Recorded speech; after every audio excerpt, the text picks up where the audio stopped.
नमस्कार सर। नमस्कार जी, कैसे हो? बस ठीक है सर। बहुत अच्छी बात है।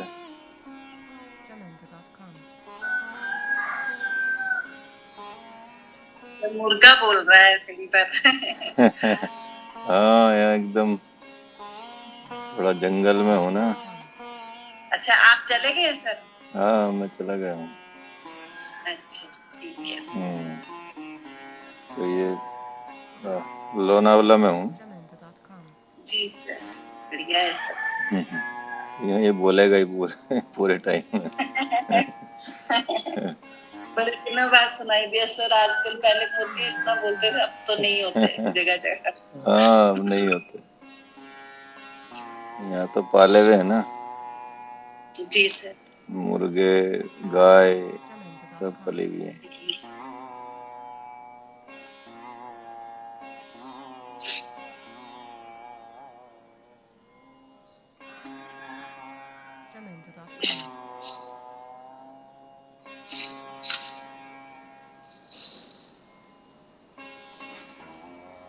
गुरुजी, जो मैंने आपसे वो सूक्ष्म व्यायाम की एक्सरसाइज मंगवाई थी, उसको बैठकर भी कर सकते हैं क्या? आपने जिसे खड़े होकर किए हैं, उसको बैठकर भी कर हाँ, सकते हैं? बैठकर सिर्फ आप हाथ का, पैर का, गर्दन का यही कर सकते हैं। नहीं, पैर का तो कर ही नहीं सकते। हाथ खड़े होकर जो, क्योंकि गर्दन के बाद तो चेस्ट का आता है, फिर स्टमक का आता है, तो वो तो बैठ के मैंने नहीं कर पाएंगे। जी वो पैर वाला भी देखा नहीं मैंने। फर्स्ट से 15 वाला थोड़ा हाँ, किया था। फर्स्ट से 15 में तो वो ऊपर ऊपर का ही है ना।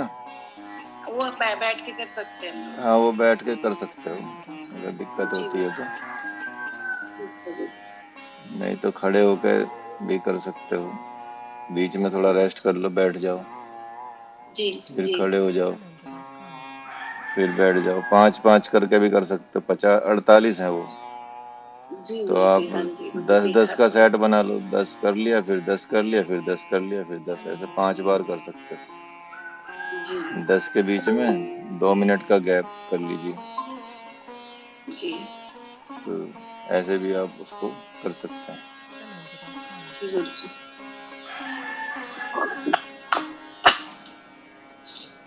नमस्कार सुमन दीदी। नमस्कार जी। सुप्रभात गुरुजी। सुप्रभात जी, सुप्रभात। हरे कृष्ण गुरुजी। हरे कृष्ण जी, हरे कृष्ण।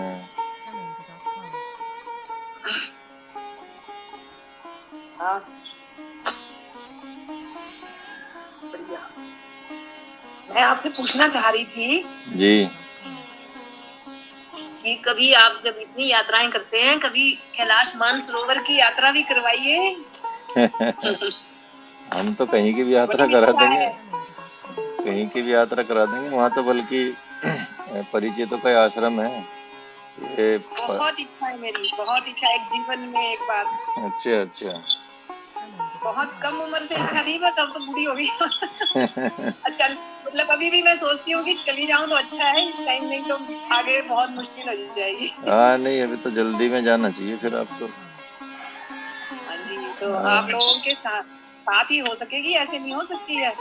हाँ, नहीं, हो जाएगी, वो तो कोई दिक्कत नहीं। परमार्थ निकेतन आश्रम है ना ऋषिकेश में, तो अच्छा जी। उनका आश्रम है वहाँ पे। अच्छा जी। तो वहाँ जाएंगे तो रहने वहने का ही सारा इंतजाम हो जाएगा। तो वही है कि उसका प्लानिंग प्रॉपर तरीके से बनानी पड़ती है। उसके सारे मेडिकल हाँ वगैरह जी, वो तो चेकअप साल होते भर। हैं। और हाँ जी, थोड़ा, वो तो साल भर पहले तो। हाँ, तो जी अभी से थोड़ा फिट रहना शुरू कर दीजिए यदि अगले साल भी करनी होगी तो। तो अभी से ही मैं थोड़ा एक्सरसाइज, योग वगैरह, प्राणायाम, ये थोड़ा सा वो तो बढ़ाना। बहुत, बस वो आप समझिए कि मेरे जीवन का हिस्सा है। हाँ, तो बढ़िया, फिर तो आप जा सकते हैं, कोई दिक्कत नहीं है। ऐसा बहुत पहले से हमारे तो दादाजी भी बड़े बहुत ज्ञानी आदमी थे। हम लोग तो उस परिवार से हैं, तो फिर हमें उनका कुछ प्रभाव आया है तभी आस्ता तो आस्ता आस्ता आस्ता उम्र के हिसाब तभी तो गीता जी सुन रहे हैं। से। तो हमारे पिताजी भी ऐसे ही हैं। हाँ, बिल्कुल बिल्कुल। ये तो संस्कारों की तो उस बात तरह के होती है। संस्कार है। जी, तो संस्कार हमारे ही चलते हैं आगे भी। परिवार में सभी। आशा को देख लीजिए तो बहू है। मेरे भाई साहब ऐसे ही थे बेचारे जो चले गए, और बहन हमारी सब हम लोग ऐसे ही हैं आपसी, मतलब कि सब श्रद्धावान है, सब अच्छे, कुदरती हो जाता है जी ये सब, कुदरती होता है वो तो। संस्कार रुकते नहीं ना एक जगह, अगर अच्छे संस्कारों की बात है तो जी ये तो हमें आशीर्वाद है जी हमारे बुजुर्गों बिल्कुल का। आशीर्वाद, बिल्कुल सही कह रहे हो।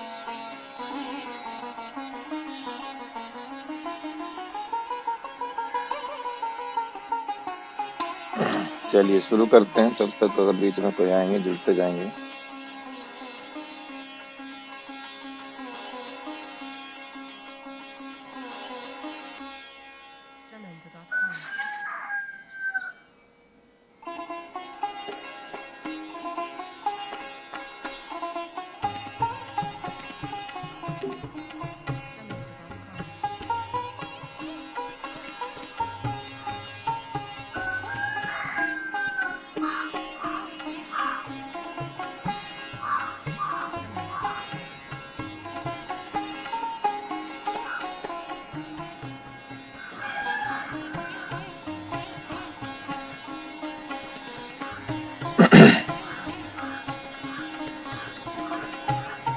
आवाज आ रही है?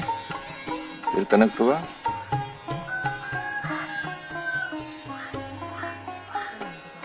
हरे कृष्णा। अच्छा आवाज नहीं आ रही मुझे, दोबारा कनेक्ट करता हूँ।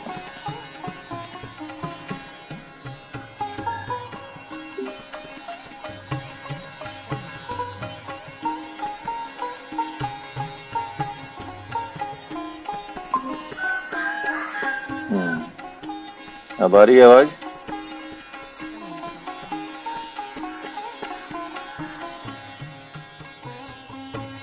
हरे कृष्णा, मेरी आवाज आ रही है? कोई बताएं।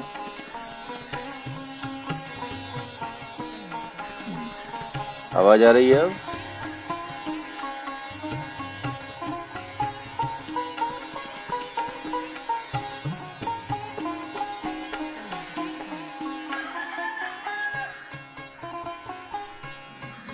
मुझे आप लोगों की आवाज नहीं आ रही।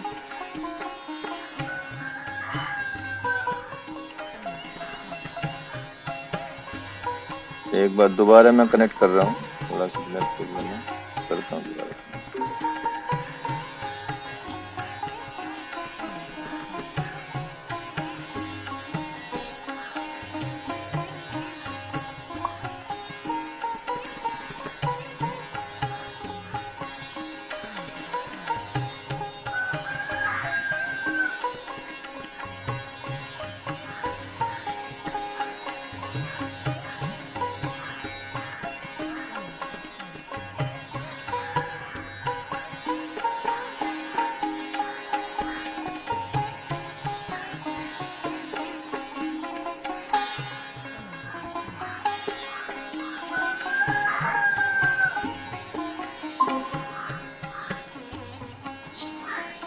जी अब आ रही है आवाज?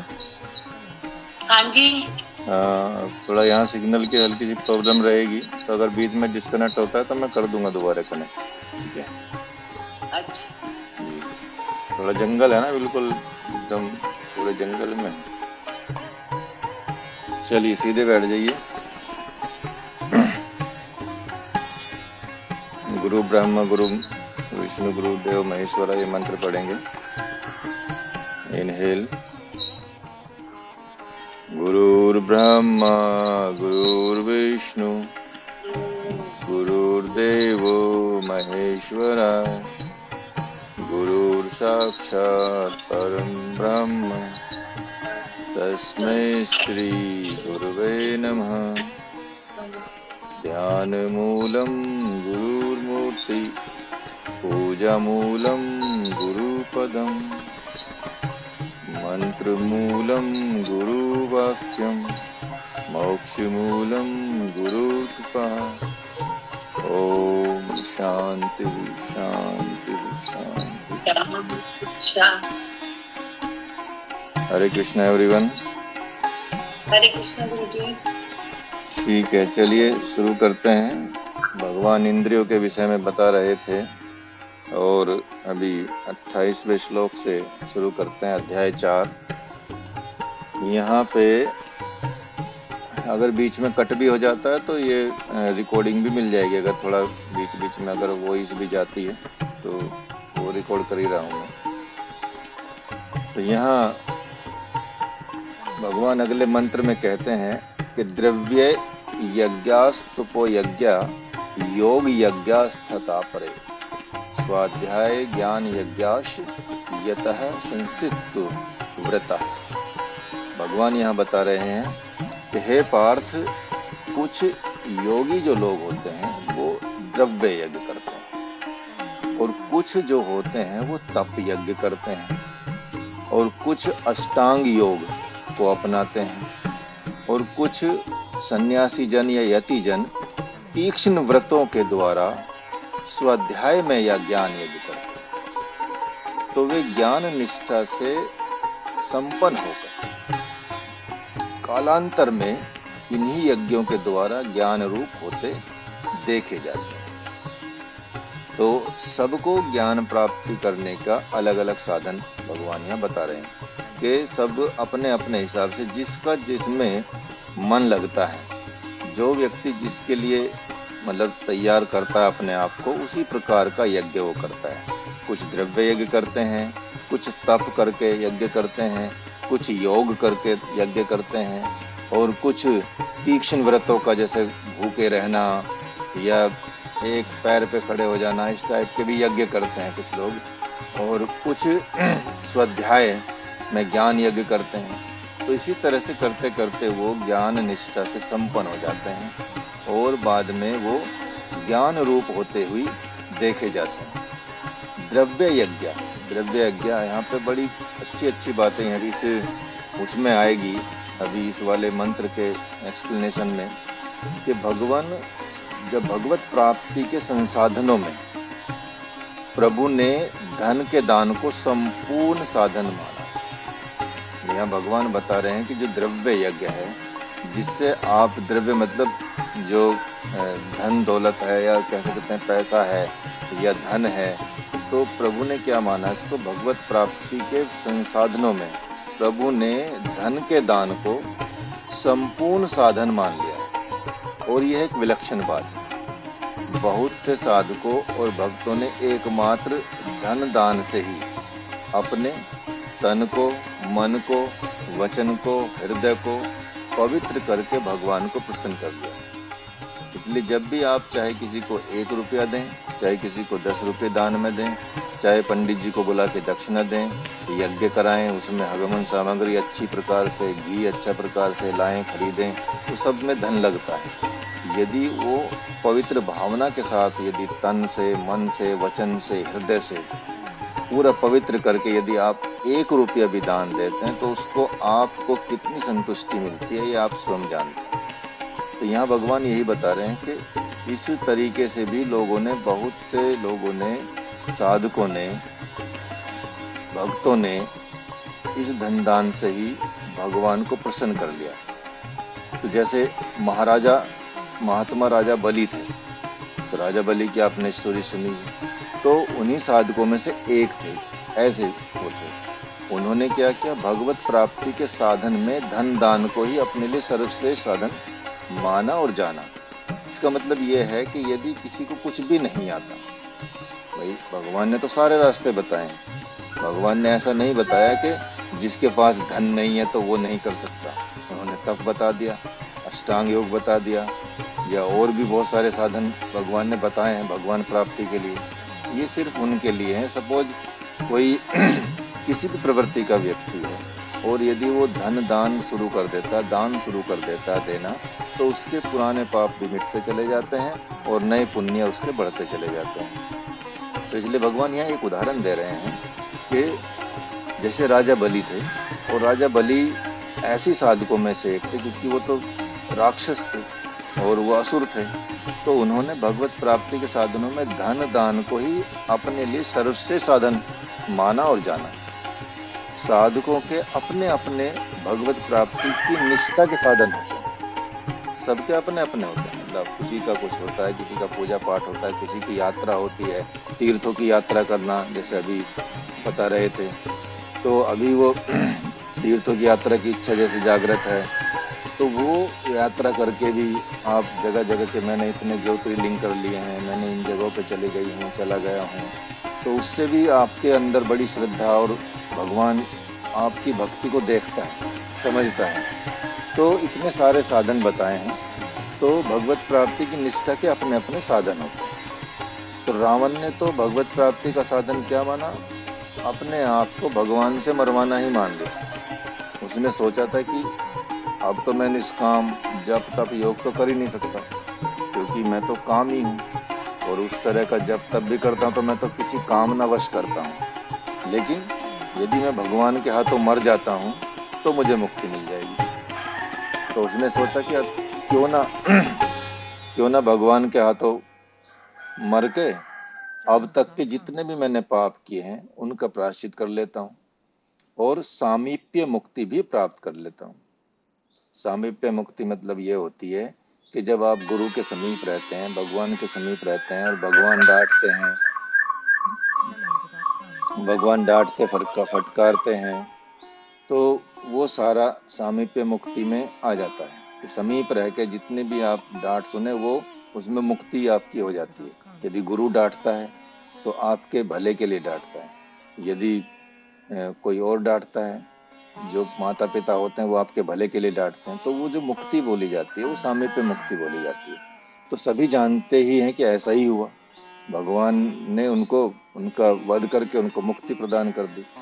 तो राजा बलि ने भी सोचा था कि मैं निष्काम जप तप योग हमारे से तो हो ही नहीं सकता, लेकिन दान रूपी यज्ञ तो मैं कर ही सकता हूँ, और इसलिए उसने दान में यज्ञ को मैं प्रभु प्राप्ति का साधन बनाता हूँ। और उसने कहा, मतलब समझा, और ये भी बताया गया यहाँ पे शास्त्रों में कि दान ही ब्रह्म है। इस भावना से क्या होता है कि यदि आप दान देते हैं और ब्रह्म समझ के देते हैं कि ये ब्रह्म ही है और मैं ब्रह्म को ही दे रहा हूँ, ये मैं ईश्वर के ही स्वरूप को दे रहा हूँ, ईश्वर के ही एक जो उत्पत्ति जो जिन्होंने की है वो भी ईश्वर रूप ही होते हैं, ब्रह्म ही होते हैं, इसलिए दान ही ब्रह्म समझ के मैं प्रदान करता हूँ। तो यदि इस भावना से अपने दरवाजे से कभी भी किसी को भी खाली हाथ नहीं जाने देता कोई, और जो अपने दरवाजे से कभी किसी को खाली हाथ जाने नहीं देता, उसे शास्त्रों में महादाता कहा जाता है। इसमें ये नहीं किया गया फिक्स, किसी भी शास्त्र में ये निश्चित नहीं किया गया कि किसको कितना देना है, वो सिर्फ आपकी अपनी श्रद्धा पर निर्भर करता है। आप 1 रुपया दें, कुछ खाने को दें, मतलब ये बात निश्चित है कि इसमें आपके दरवाजे पर आया हुआ आपके सामने कोई व्यक्ति यदि कुछ मांग रहा है तो उसको अपनी श्रद्धा के अनुसार कुछ ना कुछ दें। और यदि जैसे कोई मांगता है और आप उसको सपोज 1 रुपया दे रहे हैं और वो 1 रुपया नहीं ले रहा है, वो बोल रहा है कि मुझे 10 रुपये चाहिए, तो उसमें उसको नहीं भी देंगे तो चलेगा, वो फिर आपके पाप नहीं, वो क्योंकि वो फिर उनका बहुत बड़ा कामी व्यक्ति है जो आपसे मांग रहा है, वो भीख नहीं मांग रहा, फिर वो कुछ और के हिसाब से कर रहा है। तो सिर्फ आप यदि 2 रुपए 5 रुपए 10 रुपए जिसकी जैसी श्रद्धा उस हिसाब से यदि दान करता है तो और कभी भी वो इनकार नहीं करता, चाहे उसके पास 10 लोग आ जाएं, इसलिए कभी इनकार नहीं करते वो लोग।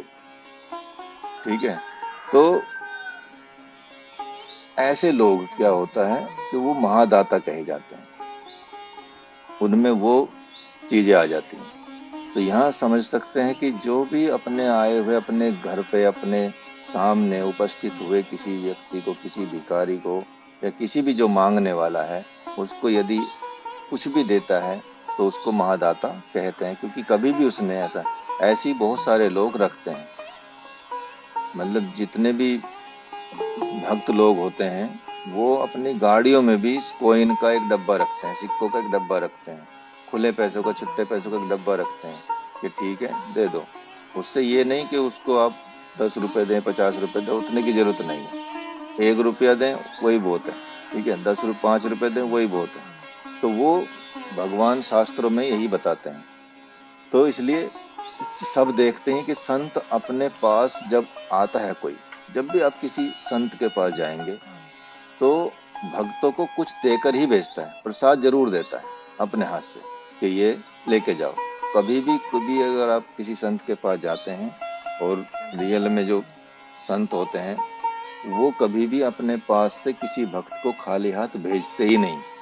और यदि संत ऐसी जगह पे हैं, किसी वन प्रदेश में है जहाँ कुछ देने को नहीं है, तो वो फिर प्रेम और हरि ओम का दान देते हैं। मतलब वो बस जो अगर आप चरण स्पर्श भी कर रहे हैं और गुरुदेव हरि ओम कर रहे हैं या ओम कर रहे हैं या कुछ कर रहे हैं, तो कुछ ना कुछ वो दे के आपको ऐसा आनंदित करके भेजेंगे। यदि कुछ नहीं भी देंगे तब भी ऐसा आनंदित करके भेजेंगे जैसे आपको सब कुछ मिल गया।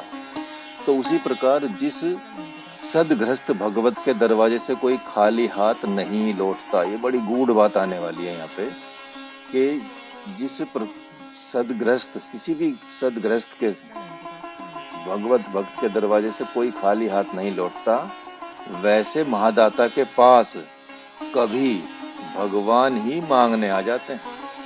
ये सोचिए। तो वो फिर ऐसे उसमें आएंगे कि आप उनको सोचेंगे कि मना कर दो, लेकिन यदि आपका एक प्रण है कि मैं किसी को खाली हाथ नहीं जाने दूंगा, तो फिर भगवान ही आपके पास आएंगे।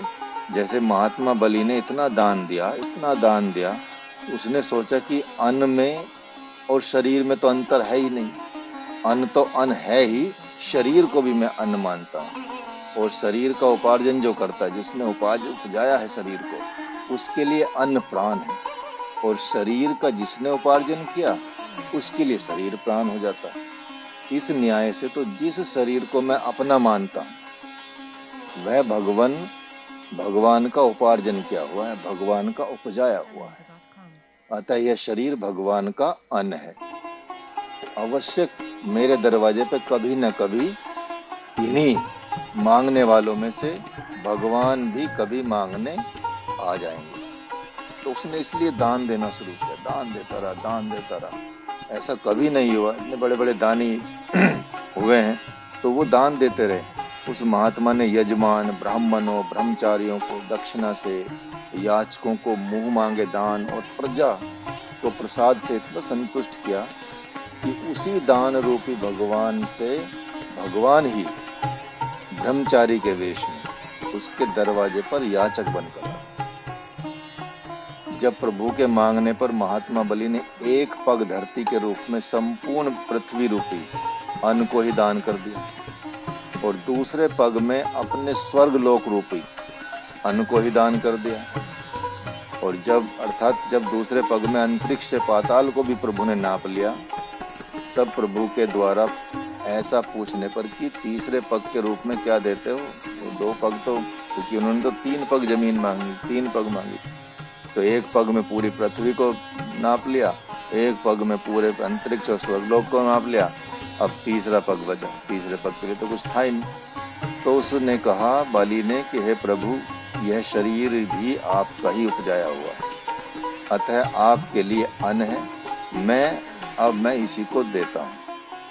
और जब ऐसा कहकर राजा बलि ने अपने सिर को आगे किया, तो बताया जाता है शास्त्रों में कि तभी प्रभु ने उन्हें पाताल लोक का स्वामी बनाकर एक संकल्पवत दिव्य राजमहल दिया, जिसमें 10 दिशाओं के अनुरूप 10 दरवाजे बनाए गए। उसे देकर कहा कि तुम जिधर से भी निकलोगे, जिस दरवाजे से भी निकलोगे, उसी दरवाजे पर मेरा साक्षात दर्शन करोगे।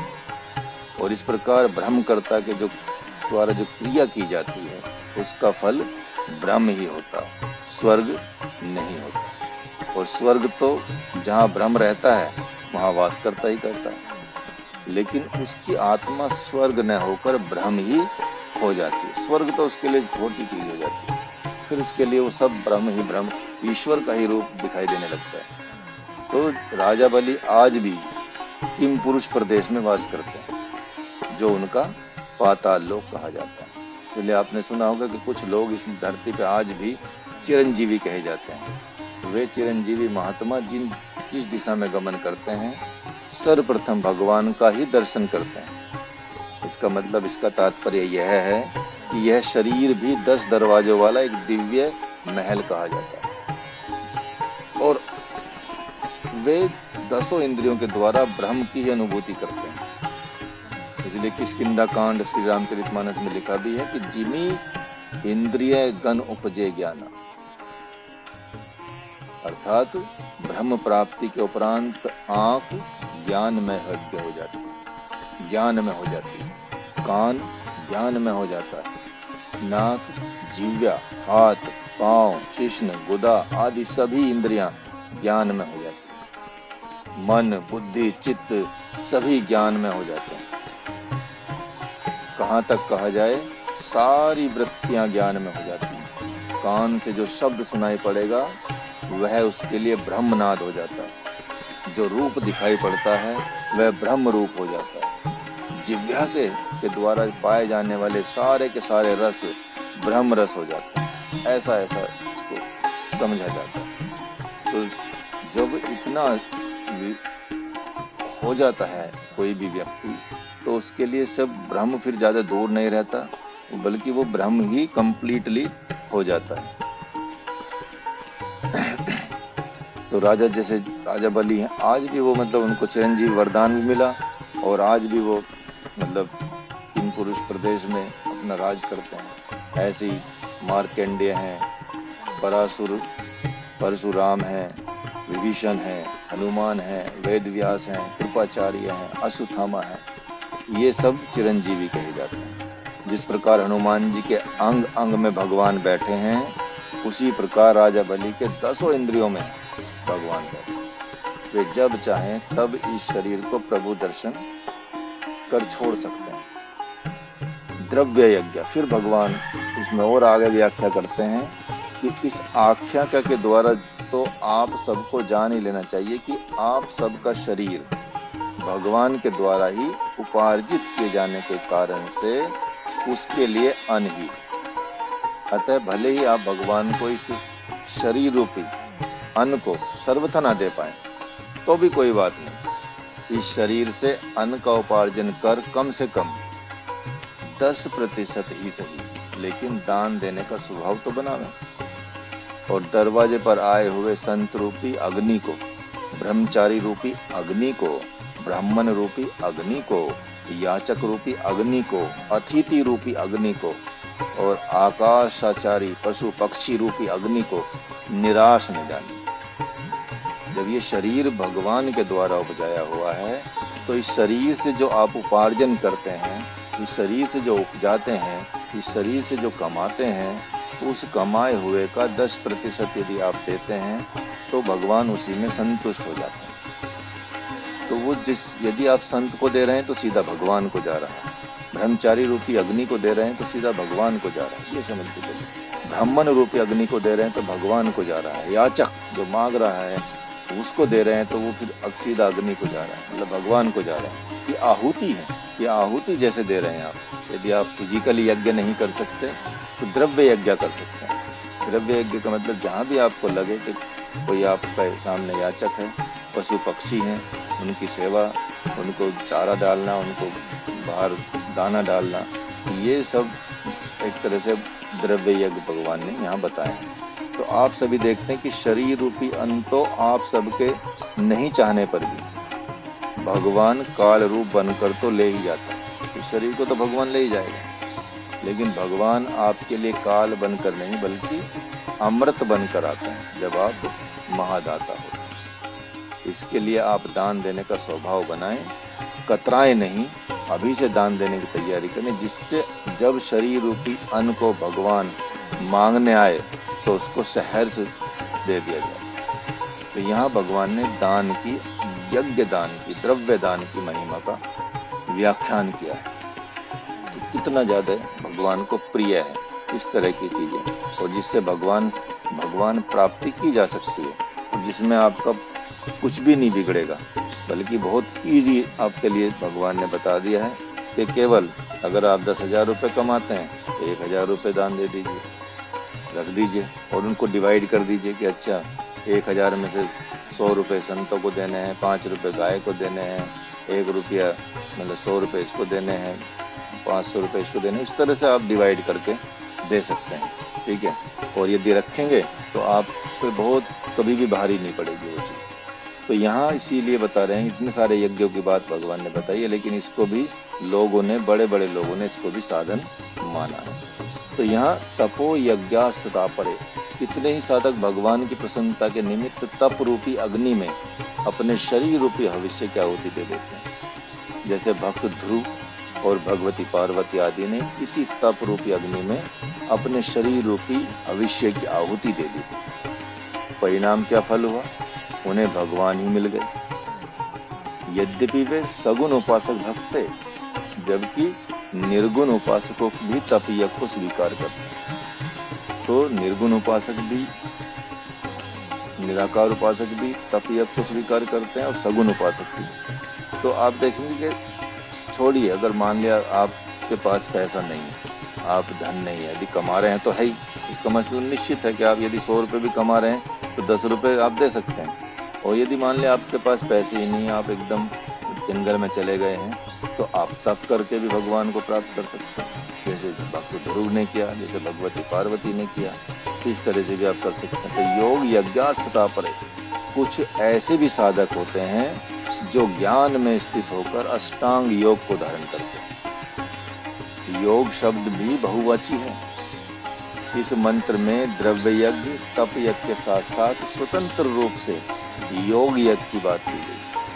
इसलिए जहाँ यहाँ पर निश्चित रूप से समझा जाता है कि भगवान के द्वारा यहाँ अष्टांग योग की तरफ भी संकेत है। अष्टांग योग जो पतंजलि योग सूत्र में दिया गया है, उस यज्ञ की बात कर रहे हैं। योग वही है जो पतंजलि योग सूत्र में दिया गया है, जो भगवान शिव के द्वारा बताया गया, वो हठ योग है। और हठ योग भी के बाद भी आपको अष्टांग योग में जाना पड़ता ही है, ठीक है। तो अष्टांग योग जिसमें यम, नियम, आसन, प्राणायाम, प्रत्याहार, धारणा, ध्यान, समाधि, इसको भी यदि आप अपनाते हैं अपने जीवन में तो भी आप भगवान को प्राप्त कर जाएंगे, ठीक है। तो सब अलग अलग साधन बताए गए कि जैसा जिसको लगे वैसे वो भगवान प्राप्ति को, भगवत प्राप्ति प्राप्त कर सकता है। तो भगवान ने यहाँ अष्टांग की तरफ भी संकेत किया। महर्षि पतंजलि के द्वारा मध्यम श्रेणी के साधकों के लिए दिए जाने वाले पतंजलि योग के दर्शन के अंतर्गत साधन पाद में वर्णित यह योग अति प्रसिद्धि को प्राप्त हुआ और 8 अंगों से संपन्न होने वाला यह योग थोड़े ही वर्षों में दिव्य सिद्धियों से संपन्न कर ब्रह्म साक्षात्कार कराने वाला होता है। इसका मतलब है कि भगवान यहाँ सीधा बता रहे हैं कि यदि आप अष्टांग योग को भी अपना लेते हैं और उस योग को यदि संपूर्णता से अपना लेते हैं तो बहुत जल्दी ही आपको भगवान का साक्षात्कार हो जाएगा। मतलब इतनी जल्दी कि इसमें 10-12 साल के अंदर ही आपको भगवान की प्राप्ति हो सकती है और भगवान आपको दर्शन दे सकते हैं, भगवान आपके अंदर समा सकते हैं। तो यम, नियम, आसन, प्राणायाम, प्रत्याहार, धारणा, ध्यान, समाधि, यही योग के 8 अंग। यम नियम के अंतर्गत ही 10 अनुव्रत हैं जिनका अच्छी प्रकार पालन किए बिना अन्य 6 अंग भी बंधन कारक ही सिद्ध होते हैं। यदि अष्टांग योग में आप यम नियम को नहीं अपनाते हैं तो यम नियम के जो 10 व्रत हैं उनको यदि आप नहीं अपनाते हैं तो बाकी जो 6 अंग हैं उनके लिए भी वो फिर बंधन कारक ही सिद्ध होंगे।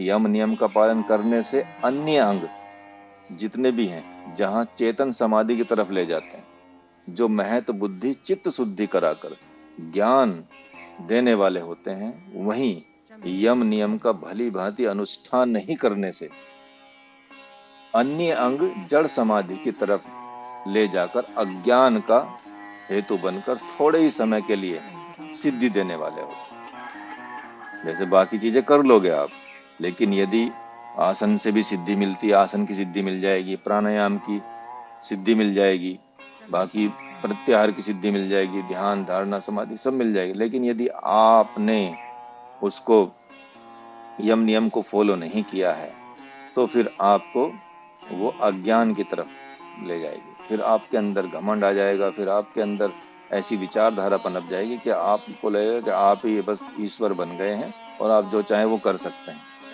वो तो मिल ही जाती है। तो इसलिए यहाँ बताया गया कि जो आसन है वही ब्रह्म है, प्राणायाम ही ब्रह्म है, सत्याहार ही ब्रह्म है, धारणा ही ब्रह्म है, ध्यान ही ब्रह्म है और समाधि ही ब्रह्म है। तो आप सोचिए कि जब अष्टांग योग में, जब योग में आप आते हैं और योग में इस भावना से आप अपने आप को तैयार करते हैं कि यदि मैं आसन कर रहा हूं तो ये ब्रह्म समझ के ही कर रहा हूं, प्राणायाम कर रहा हूं तो ब्रह्म समझ के ही कर रहा हूं, प्रत्याहार का व्रत कर रहा हूं तो ब्रह्म समझ के कर रहा हूं, तो ये सब ब्रह्म ही है। इसी प्रकार की भावना वालों को यम नियम के अंग भी जो है ब्रह्म ही ऐसा समझना होगा, तभी अंगों की आधारशिला तैयार होगी। तो यम नियम के 10 अंग क्या है? अहिंसा, इसको आप ब्रह्म समझे, सत्य, इसको ब्रह्म समझे, अस्तेय, ब्रह्मचर्य, अपरिग्रह, शौच, संतोष, तप, स्वाध्याय और ईश्वर पर निधान। ये बीच में आप बता भी चुके हैं इनके बारे में हम आपको। तो इसलिए ये जो 10 नियम बताए गए हैं योग के, यम नियम जोड़ के 10 जो बताए गए हैं, 10 व्रत जो बताए हैं, ये ब्रह्म स्वरूप ही हैं। यदि इन्हीं में प्रतिष्ठित हो जाते हैं आप, तब भी आप अपने जीवन में देखेंगे कि ब्रह्म प्राप्ति होने में ज्यादा देर नहीं लगेगी। तो फिर है स्वाध्याय, ज्ञान यज्ञाश, और कितने ही साधक कठोर चांद्रायन व्रत आदि के द्वारा स्वाध्याय सहित ज्ञान यज्ञ करने वाले होते हैं। ब्रह्म यज्ञ एवं ज्ञान यज्ञ में कुछ तो अंतर है ही नहीं, फिर भगवान ने यहाँ इन्हें पृथक क्यों कर दिया? इसलिए किया, यह स्वाध्याय विशेषण है। कुछ साधक गुरु आदेश में अनुसार मैं आत्मा हूं ऐसा स्वीकार तो कर लेते हैं, किंतु 24 घंटे आत्म रूप होकर के विचरण करने में असमर्थ होते हैं।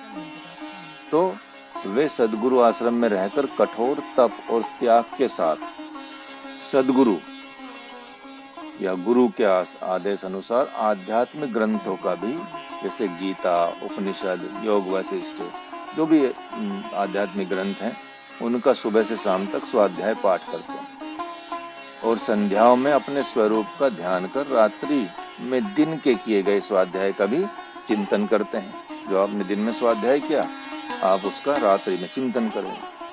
तो उसके उपरांत रात्रि के तृतीय पहर में दिव्य स्वप्न वालों निद्रा को लेकर पुनः चौथे पहर में शौच स्नान कर चिंतन में ध्यान को 1-1.5 घंटे स्वीकार करते हैं और फिर स्वाध्याय करने लगते हैं।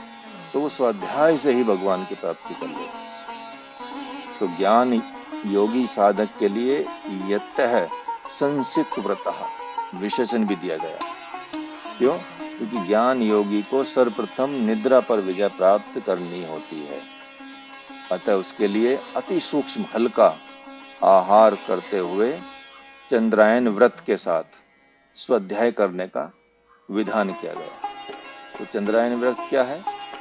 चंद्रायन व्रत होता है जैसे साधक अपने भोजन को छोटे छोटे 30 ग्रासों में बांट देता है जो वो खाता है, और शुक्ल पक्ष की प्रतिपदा से पहले दिन से, शुक्ल पक्ष के पहले दिन से 1 ग्रास कम करते हुए अमावस्या को पूरा उपवास करते हैं। मतलब जितना, जैसे कोई सपोज 40 या 60 ग्राम या 30 ग्राम खाता है, सपोज एग्जाम्पल ले लेते हैं कि 30 ग्राम खाता है कोई, तो शुक्ल पक्ष की प्रतिपदा को वो 30 ग्राम खाएगा, अगले दिन वो 29 ग्राम खाएगा, फिर उससे अगले दिन वो 28 ग्राम खाएगा, फिर उससे अगले दिन वो 27 ग्राम खाएगा। इसको चंद्रायन व्रत कहते हैं। ठीक है, तो ऐसे करके वो अमावस्या के दिन आते आते उसका भोजन शून्य हो जाएगा। तो इस प्रकार 6 महीने साल भर में शरीर को तपों में बनाते हुए 3 दिन के उपरांत 3 दिन के उपरांत हल्का आहार लेते हुए तीसरे साल में 5-5 दिन और या 7-7 दिन तक फलाहार लेते हुए ज्ञान समाधि को विशेष प्रतिष्ठित करते हैं। तो वे तब तक ज्ञान समाधि का प्रयोग करते हैं जब तक संपूर्णता से ज्ञान रूप नहीं हो जाते। तो दूसरा चंद्रायन व्रत की दूसरी सरल विधि क्या है? चंद्रायन व्रत को यदि आप अपनाना चाहते हैं तो दूसरी सरल विधि क्या है, जैसे एक साथ कई लोग खाना छोड़ देते हैं ना कि मैं बस खाना छोड़ दिया सेहत के लिए, तो उसका वो एकदम नुकसान करेगा, हेल्थ पे बहुत बड़ा इफेक्ट पड़ेगा। वो बेहोश भी हो सकता है, उसको चक्कर भी आ सकते हैं, उसको कुछ भी हो सकता है, ठीक है, शरीर में कमियां भी हो सकती हैं। लेकिन यदि आप भगवान प्राप्ति के लिए यज्ञ कर रहे हैं, तप कर रहे हैं, योग कर रहे हैं, तो आपको वो कमियां नहीं होंगी, क्योंकि सभी जो प्राप्ति होती है वो सब भगवान के द्वारा प्राप्त कराई जाए चीजें होती है। वो ऐसे नहीं कि सिर्फ आपके खाने भोजन में विटामिन मिनरल्स होते हैं। जो ऐसे साधक होते हैं वो भी जीते हैं और वो संपूर्ण तरह के साथ जीते हैं, उनमें कोई कमी नहीं होती। ये सिर्फ हमारी फिजिकल बॉडी और हमारे इस स्वरूप के आधार के हिसाब से ही होता है। जैसे कुछ साधक अपने भोजन को क्या करते हैं, दूसरी विधि है, आप इसमें सुन लीजिए।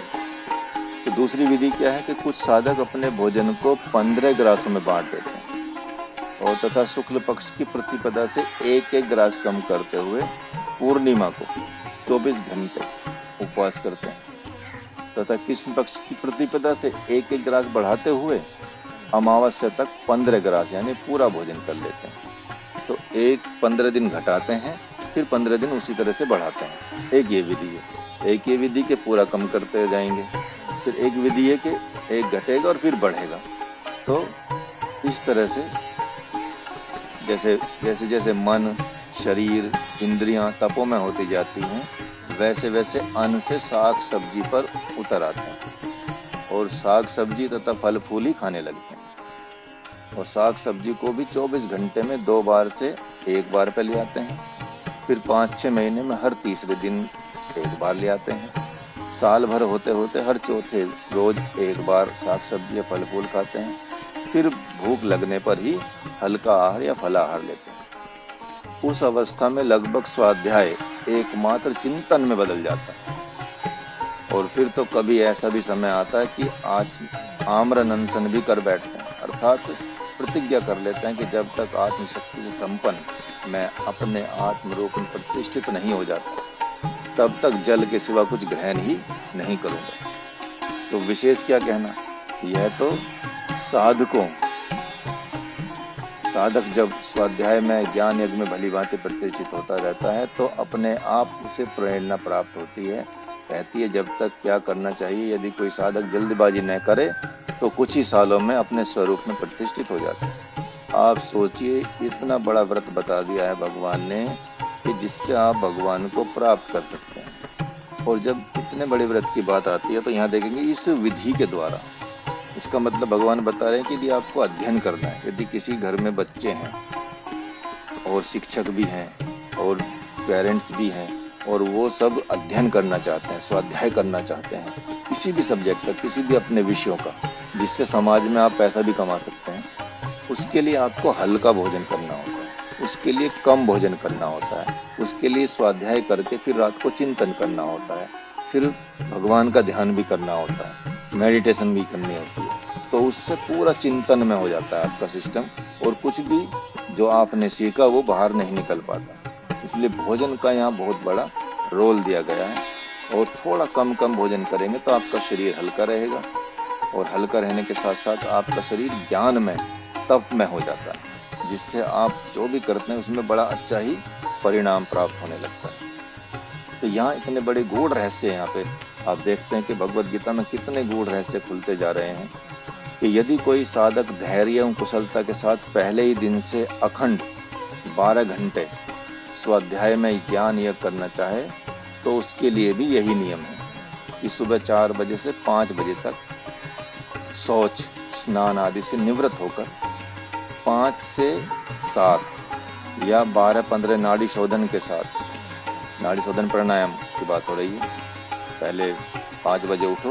देखो टाइम टेबल भी गुरुदेव ने यहाँ बता दिया है, हर चीज का टाइम टेबल, ये गुरुदेव की एक्सप्लेनेशन है जो उन्होंने सब साधकों के लिए सब तरह की एक तरह से बता दी है कि सुबह 4-5 बजे उठें, शौच स्नान आदि से निवृत्त होकर 5 से 7 या 12-15 नाड़ी शोधन के साथ रेचक पूरक कुंभक प्राणायाम पर चिंतन में ध्यान करें। फिर 7 से 11 बजे तक योग वशिष्ठ या ज्ञान कांड के उपनिषद या सदगुरु के द्वारा लिखित ग्रंथों का अध्ययन करें। उसके उपरांत 11 से 12 बजे तक हल्का आहार करें। फिर स्नान करके 1-2 बजे तक ध्यान करें, फिर दोबारा स्नान करना दोपहर, और 2 से 3 बजे तक गुरुदेव के पास बैठकर सत्संग का लाभ, या अगर गुरुदेव पास नहीं है तो फिर गुरुदेव के प्रवचन सुने, और उसके अभाव में उच्च कोटि के साधकों का संसर्ग करें। यदि कोई गुरुदेव नहीं है तो 2 उच्च कोटि के साधक हैं आपसे ज्यादा, उनका साथ सत्संग करें, और 3 से 6 बजे तक पुनः स्वाध्याय करें। 6 से 7:30 बजे तक नित्य कर्म और ध्यान करें। फिर पुनः हल्का आहार लेकर दिन भर में किए गए स्वाध्याय का रात्रि 10 बजे तक चिंतन करें। इसके बाद निद्रा को स्वीकार करें, मतलब 10 बजे सो जाएं और 4 बजे उठ जाएं। ठीक है, तो इसी तरह से क्या होगा, 1-1 महीने में दिन के स्वाध्याय को बढ़ाता जाए और रात्रि के चिंतन को भी 1-1 घंटा बढ़ावे। इस प्रकार क्या होगा कि साल भर होते होते 7 बजे सुबह से लेकर 6-7 बजे शाम तक अखंड स्वाध्याय पाठ कर सकता है, और ऐसी अवस्था में रात्रि 8 बजे से हल्का आहार लेने में सुगमता होती है। 1.5-2 साल होते होते तो जैसे जैसे आत्मचिंतन की धारा प्रकट होती जाएगी, वैसे वैसे पाठ की जगह अखंड चिंतन प्रारंभ होता जाएगा। तो वैसे ही रात्रि में चिंतन की जगह ज्ञान यज्ञ, ज्ञान में ध्यान जगह लेता जाएगा, और अर्थात वो प्रारंभ होता चला जाएगा। ये उनके लिए है कि जो इस तरह का जीवन अपना सकते हैं, जो इस तरह के टाइम टेबल अपना सकते हैं, इसमें किसी और चीज की जगह इसमें नहीं दी गई। ये भगवान प्राप्ति के लिए ये बात साधकों के लिए बताई गई है। तो फिर भगवान बताते हैं, अपाने जुहति प्राणम, प्राण अपान तथा परे, प्राणापान गति रुद्वः प्राणायाम परायणा। यहाँ प्राणायाम की महत्ता भगवान बता रहे हैं। अपरे नियतहारा प्राणान प्राणेषु जुहति, सर्वे पियते यज्ञ विदो यज्ञ चित्त कल्पमशा। कुछ योगी जन प्राण वायु को अपान वायु में हवन करते हैं। प्राण वायु मतलब हमारे जो चेस्ट में होती है, यहाँ तक होती है, और अपान वायु मतलब जो नाभि से नीचे है, तो ऊपर हवन करते हैं। प्राण वायु को अपान वायु में हवन करते हैं। तो कुछ तो अपान वायु को ही प्राण वायु में हवन करते हैं, और कुछ संयमी पुरुष प्राण और अपान की गति को रोककर केवली कुंभक के आश्रित हो जाते हैं, और ये सभी साधक यज्ञों के द्वारा अपने संपूर्ण पापों का क्षय कर देने वाले तथा यज्ञों के जानने वाले होते हैं। तो यहाँ भगवान ने बताया कि प्राणायाम से भी आप भगवान प्राप्त कर सकते हैं, भगवान को प्राप्त कर सकते हैं। अपाने जुहति प्राणम, स्वयं को शुद्ध साक्षी आत्मा मानने वाले साधकों में से कुछ साधक आत्म शक्ति में स्थित होने के लिए प्राण को अपान में हवन करते हैं, अर्थात केवल अंतर कुंभक करते हैं। और उसकी विधि क्या है, देखो उसकी विधि भी यहाँ बताई जा रही है। प्राणायाम की, पूरी प्राणायाम की बढ़िया विधि आपको फिर से बताई जा रही है।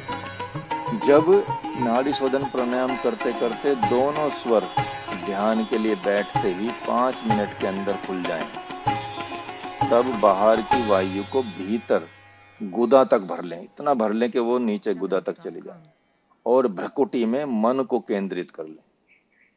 जितनी भी आपकी सामर्थ्य है, वायु को रोकते हुए ध्यान करें, कुंभक करें, और जब थोड़ा मन घबराने लगे तब संपूर्ण वायु को बाहर फेंककर पुनः पहले की तरह बाहर की वायु को गुदा तक भरकर रोके रखें। इस प्रकार 5 से 7 प्राणायाम 1 सप्ताह तक करके ध्यान किया करें।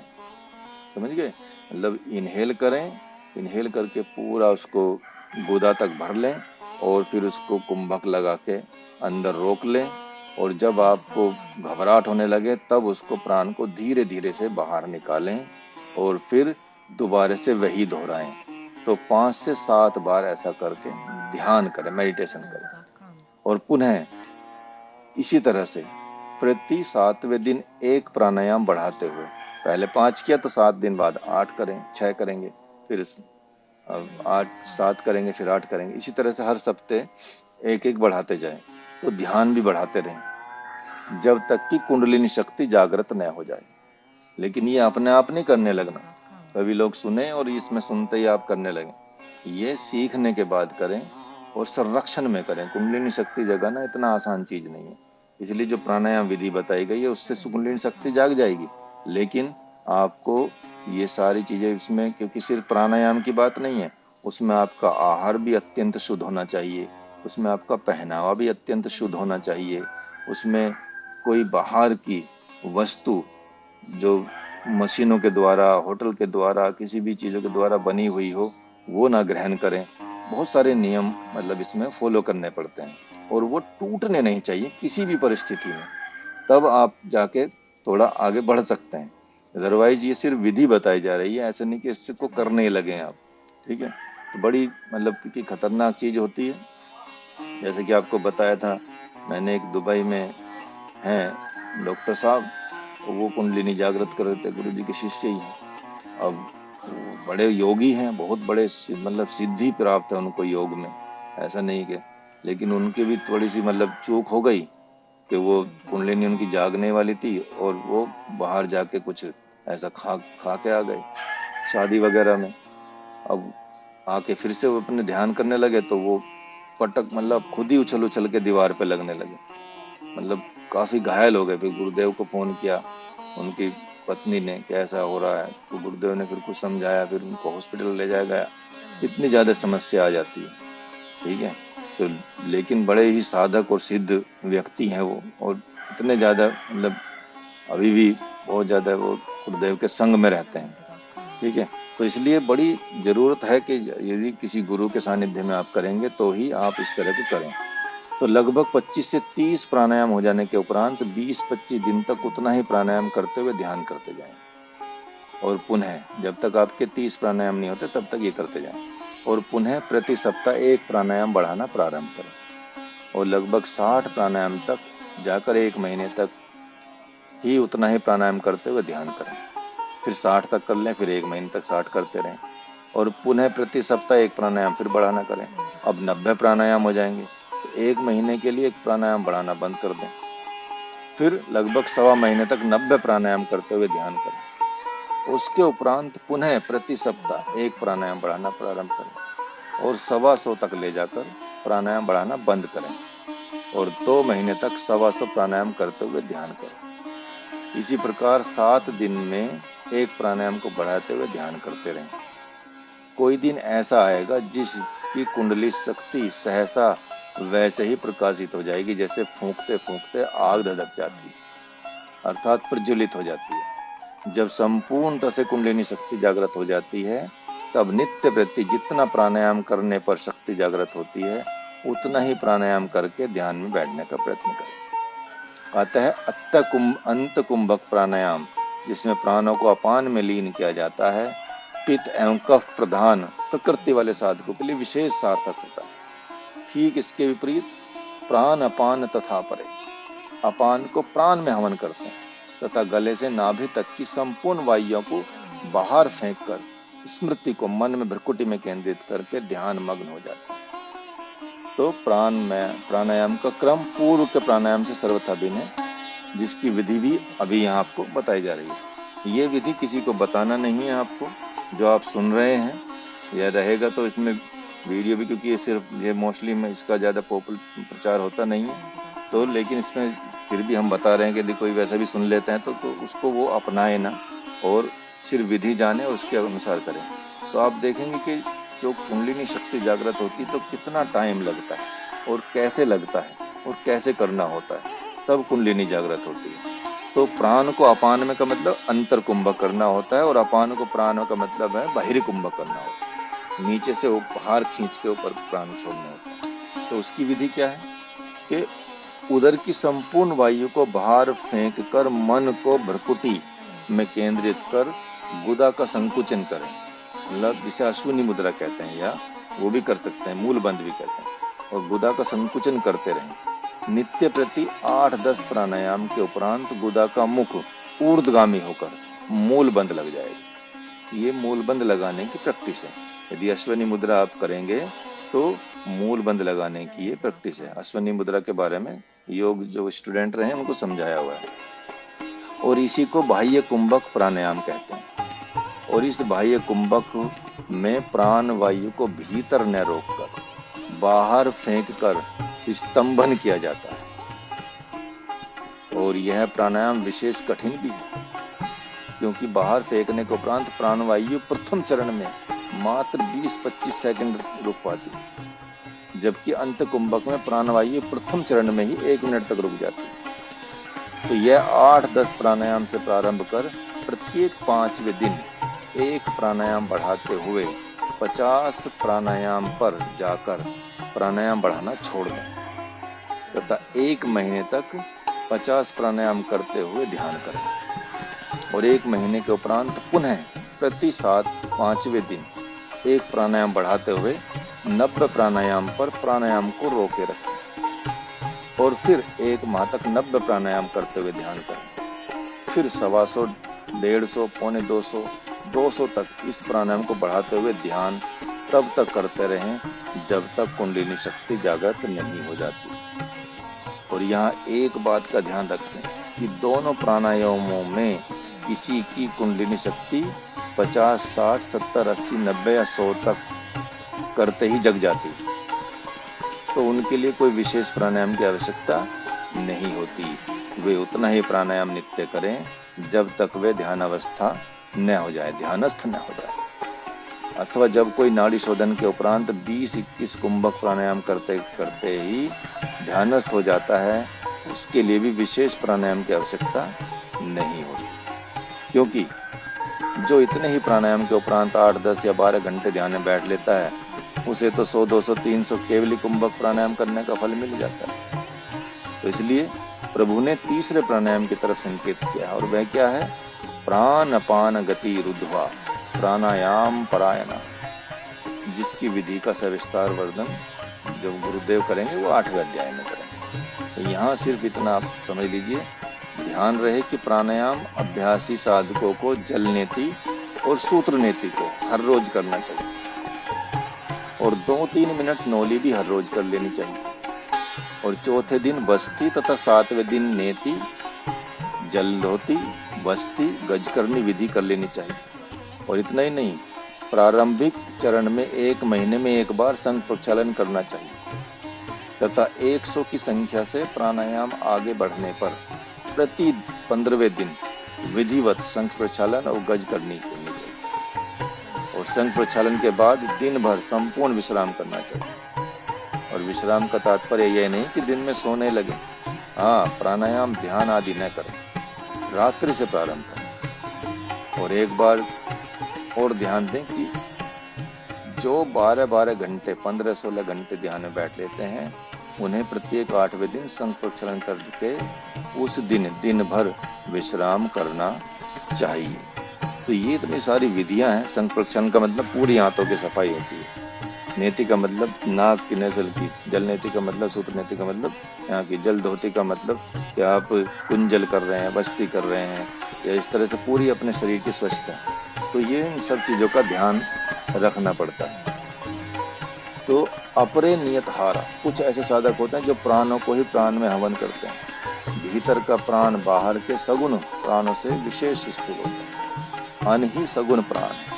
अतः इस प्रकार जानने वाले साधक शरीर को इतना सूक्ष्म आहार देते हैं जिससे कि ब्रह्म चिंतन कर सके। सूक्ष्म आहार करते करते, सूक्ष्म जो आहार किया जाता है करते करते सतोगुण इतना बढ़ जाता है कि प्राणायाम की आवश्यकता नहीं पड़ती। हमारे गुरुदेव ने भी एक साधक को ऐसा प्रयोग करते देखा। पहले उसने 24 घंटे में एक समय हल्का सात्विक आहार लिया, उसके उपरांत 3-3 दिन के अंतर पर एक बार हल्का आहार लेना प्रारंभ किया, फिर पुनः कुछ समय के उपरांत 5-5, 6-6, 7-7 दिन पर हल्का सात्विक आहार लेता हुआ एकांत स्थान में आध्यात्मिक चिंतन सहित ध्यान करता रहा। उसके उपरांत उसने जल और अन्न का भी परित्याग कर दिया और सोचा कि अब भूख प्यास लगने पर ही अन्न और जल लिया जाएगा। और 21 दिन बिना अन्न और जल के बीत गए, फिर भी उसे भूख प्यास का पता नहीं चला। लेकिन प्राण और मन के उद्गम का तथा स्वरूप का उसे पता चल गया। बाहर से शरीर भले ही कृशकाय हो गया, लेकिन अंदर ही अंदर दिव्यानंद की बाढ़ आ गई थी। उसने देखा कि जल और अन्न से ही स्थूल प्राणों की रचना होती है तथा तमोगुनी और रजोगुनी वृत्तियों का उत्पाद भी जल और अन्न से ही विशेष होता है। अन्न और जल के अभाव में इन दोनों वृत्तियों के सूक्ष्म अति सूक्ष्म हो जाने से तन मन वचन सतों में हो जाते हैं और उस अवस्था में सारे के सारे प्राण मुख्य प्राण का अनुगमन करने लगते हैं। इसलिए उन प्राणों और वृत्तियों का उत्पाद नहीं होने से ब्रह्म चिंतन में बाधा नहीं आती। अतः साधक शीघ्र अतिशीघ्र आत्मसत्ता, आत्मशक्ति, आत्म सामर्थ्य और आत्म स्वरूप में सहज ही स्थित हो जाता है। सर्वव्यापी यज्ञ विदो, सारे उपरोक्त सारे साधक यज्ञों और यज्ञों के स्वरूप को जानने वाले होते हैं, फिर भी उनके लिए सद्गुरु इन यज्ञों में से किस यज्ञ को दे देता है उसी यज्ञ को धारण कर वे निष्पाप हो जाते हैं। तो प्रभु ने अब तक जिन यज्ञों का वर्णन किया है उनका नाम भले ही कुछ और हो, किंतु भ्रम के निमित्त किए जाने के कारण से अथवा चित्त शुद्धि के निमित्त किए जाने के कारण से सब ब्रह्म यज्ञ ही कहे जाते हैं। इन यज्ञों की आवश्यकता का प्रतिपादन करते हुए भगवान अब आगे बताते हैं 31वें श्लोक में, यज्ञ शिष्टामृत भुजो यान्ति ब्रह्म सनातनम नायम लोकस्त यज्ञस्य कुंते कुरु सत्तम। हे कुरुश्रेष्ठ, यज्ञ से बचे हुए अमृत का पान करने वाला पुरुष सनातन ब्रह्म को प्राप्त हो जाता है, अर्थात ब्रह्म ज्ञान ही प्राप्त कर लेता है। लेकिन यज्ञ से रहित पुरुष के लिए तो यह लोक ही सुखदायक नहीं है, तो परलोक में सुख की कामना क्यों करता है? आप सोचिए, जो ऊपर बताए गए यज्ञों में से किसी का भी प्रयोग नहीं करता, किसी को भी अपने जीवन में नहीं अपनाता, भगवान उसके लिए बता रहे हैं कि यज्ञ से बचे हुए अमृत का पान करने वाला पुरुष तो सनातन ब्रह्म को प्राप्त हो जाता है और ब्रह्म ज्ञान को प्राप्त कर लेता है। लेकिन जो यज्ञ से रहित, तो वो तो उसके लिए तो ये लोग भी सुखदायक नहीं है, तो परलोक की तो बात ही क्या, वो कैसे सुखदायक हो जाएगा? तो रणभूमि में सर्वप्रथम देखकर तब आगे बढ़ा जाएगा। प्रभु ने यहाँ महात्मा अर्जुन को कुरुश्रेष्ठ शब्द से संबोधित कर उनके तमों में जीवन की तरफ संकेत किया और इन यज्ञों में से देव यज्ञ, द्रव्य यज्ञ, तप यज्ञ या योग यज्ञ महात्मा अर्जुन के जीवन का अंग रहा। और प्रभु ने मानो यह संकेत देना चाहते हैं कि हे पार्थ, तुम्हारा जीवन तो तपों में है ही, अतः तुम्हें सुख, शांति और विजय नहीं मिलेगी तो फिर किसे मिलेगी? इन यज्ञों में से किसी एक यज्ञ से बहुत से साधक पवित्र होते देखे गए, और पवित्र ही क्यों, अमृतमय होते भी देखे गए। फिर तुम तो इन यज्ञों में से बहुत से यज्ञों की आत्मा भी हो और वे यज्ञ तुम्हारी भी आत्मा है। तो हे कुरुश्रेष्ठ, तुम अपने को याद करो, वर्तमान के कुरुवंशियों में तो तुम्हारे से श्रेष्ठ तपस्वी मुझे दिखाई नहीं पड़ रहा है।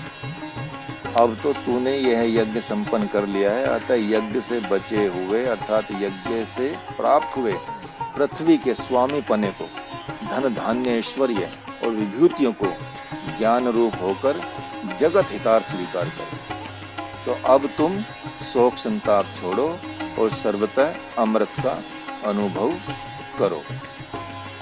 तो यहाँ भगवान इन संपूर्ण यज्ञों के उत्पत्ति स्थान तथा इन यज्ञों में से भी ज्ञान यज्ञ ही श्रेष्ठ है, जो ब्रह्म फल को देने वाला होता है, इसका भगवान यहाँ स्तवन करेंगे। तो ये आपका कल क्लास होगी, कल कंप्लीट हो जाएगा आपका अध्याय 4। हरे कृष्णा। किसी की कुछ क्वेरीज हो, क्वेश्चन हो तो पूछ सकता है। जी बताइए सत्या जी। हरे कृष्णा गुरु जी। जी बताइए। गुरु जी, मेरी आपसे एक रिक्वेस्ट है कि मेरी फ्रेंड है हिमाचल में, सुजानपुर में जी, उसके पति बहुत ज्यादा बीमार है, उनको हार्ट अटैक की प्रॉब्लम है, बट साथ में शुगर भी बहुत ज्यादा है। तो उनको अचानक से पता लगा, तो उनकी 2 नसें ब्लॉक हो गई, थोड़ा 50%, एक नस में 50% बचा है। अच्छा। प्लीज मेरा ग्रुप में भी और आपसे भी रिक्वेस्ट है कि उनके लिए कुछ प्रार्थना, कुछ प्रेयर या कुछ हम लोग कर सके तो बताएं। प्रेयर तो देखो करनी है, और तो ये मतलब पाठ करें 11वें अध्याय का, ठीक है, रोज 11वें अध्याय का पाठ करें भगवत गीता के, तो ये करना है। दूसरा, उनको अपनी खाने पीने में बदलाव करना है। खाने पीने का मतलब ये है कि वो दोपहर 12 बजे तक वो कोई भी चूल्हे पे पकी हुई कोई चीज ना खाएं, वो प्राकृतिक रूप से जो चीजें, जैसे सुबह उठेंगे अपना हाँ जी, पानी वानी पियेंगे, तो उनका जो आहार रहेगा वो या तो फलों का जूस रहेगा, ठीक है, या फिर सब्जियों का, जैसे जो मौसमी सब्जियां आती हैं, जैसे टमाटर हो गए, पालक हो गया, मेथी हो गई, बथुआ हो गया, इस जी, तरह के, गाजर हो गई। गाजर को वैसे खा लें तो ज्यादा अच्छा है।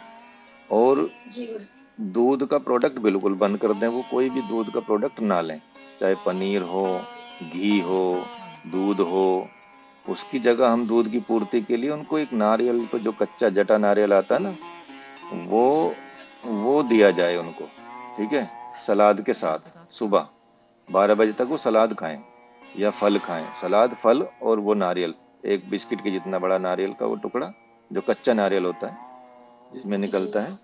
और सुबह जूस पिए, 12 बजे तक कुछ ना खाएं। 1 बजे वो लंच करने, लंच में क्या करें, 1 रोटी खाएंगे तो 2 कटोरी सब्जी, 2 रोटी खाएंगे तो 4 कटोरी सब्जी खाएं, या तो चावल ही खाएं या रोटी खाएं, एक लें उनमें से भी, चावल भी बिना पॉलिश वाला खाएं, ठीक है।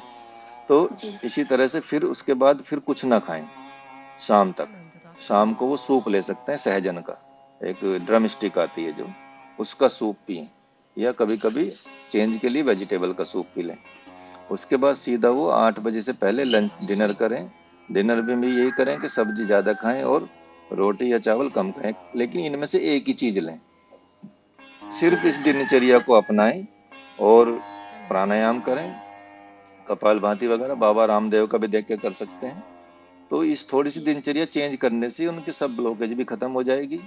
शुगर तो फिनिश हो ही जाएगी 1 महीने के अंदर ही। आप देखेंगे यदि ये दिनचर्या अपना ली तो 1 महीने के अंदर शुगर खत्म, वजन बढ़ा होगा वो भी कम हो जाएगा। तो ये थोड़ा सा एक इस तरह की चीजों को अपनाना पड़ेगा। और चुटपुट की चीजें खाना एकदम बंद करें, बाहर के पैकेट वाली चीजें एकदम बंद करें, और होटल का, रेस्टोरेंट का खाना एकदम बंद करें। यहाँ भगवान ने 3 तरह की रसोई बताई है भगवत गीता में। एक होती है भगवान की रसोई। भगवान की रसोई मतलब जो भगवान पका के भेजता है आपके लिए, फल फ्रूट, वो सब भगवान की रसोई में पकते हैं, ठीक है। जैसे अमरूद पका जी, तो भगवान की रसोई में पकेगा।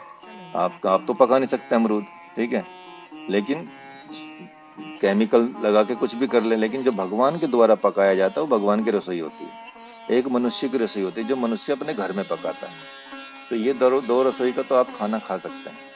लेकिन तीसरी रसोई होती है जो असुर रसोई कही जाती है, राक्षसी रसोई, जो बाकी आप सोच समझ सकते हैं, यहाँ जिक्र करने की जरूरत नहीं है, ठीक है।